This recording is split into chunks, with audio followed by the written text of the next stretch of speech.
उत्तर प्रदेश के एक छोटे से गांव रामपुर में एक 12 साल की लड़की रहती थी, गुड़िया। उसका घर मिट्टी का बना हुआ था, छप्पर से ढका हुआ।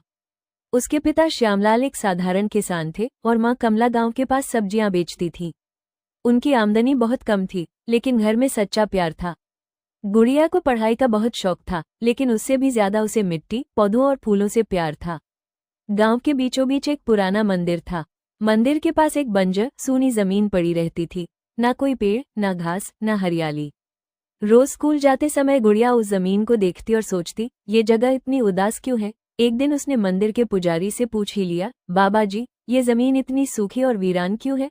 पुजारी जी ने गहरी सांस लेते हुए कहा, बेटी, कई साल पहले यहाँ एक माली फूलों का बाग लगाता था। मंदिर की पूजा के फूल यहीं से मिलते थे, लेकिन उसके जाने के बाद किसी ने इसे संभाला नहीं। तब से ये जमीन यूं ही सूनी पड़ी है। गुड़िया का मन बेचैन हो गया। वो रात को चुपचाप सोचती रही और फिर माँ पापा से कहा, मैं इस जमीन पर फिर से फूल उगाना चाहती हूँ, जैसे पहले हुआ करता था।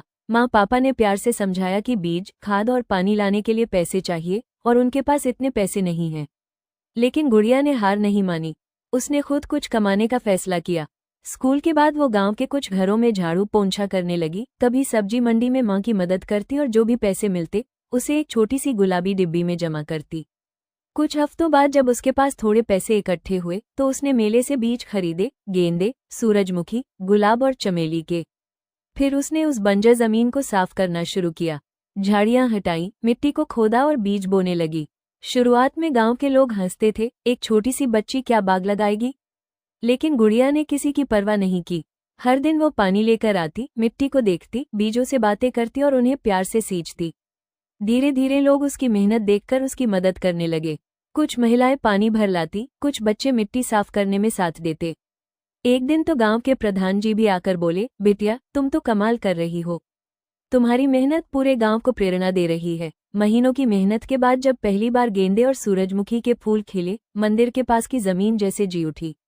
वो जगह जो कभी वीरान थी, अब रंग बिरंगे फूलों से भर गई थी। मंदिर में अब पूजा के फूल बाहर से नहीं मंगवाने पड़ते थे। गांव वाले उस जगह को गुड़िया का बाग कहने लगे। वहां रोज लोग बैठते, बातें करते, फूलों की खुशबू में सुकून पाते। फिर क्या था, इस एक पहल से गांव में बदलाव की लहर आ गई। स्कूल में बच्चों को पौधों और बागवानी की शिक्षा दी जाने लगी। बाकी बंजर जमीनों पर भी हरियाली उगाने के काम शुरू हो गए। कुछ महीने बाद जिले के अफसर आए और गुड़िया को सम्मानित किया गया, नन्ही कृषक सम्मान। लेकिन गुड़िया के लिए सबसे बड़ी खुशी ये नहीं थी। वो सबसे ज्यादा खुश तब हुई जब एक छोटी बच्ची उसके पास आई और बोली, दीदी, मैं भी एक बगीचा बनाना चाहती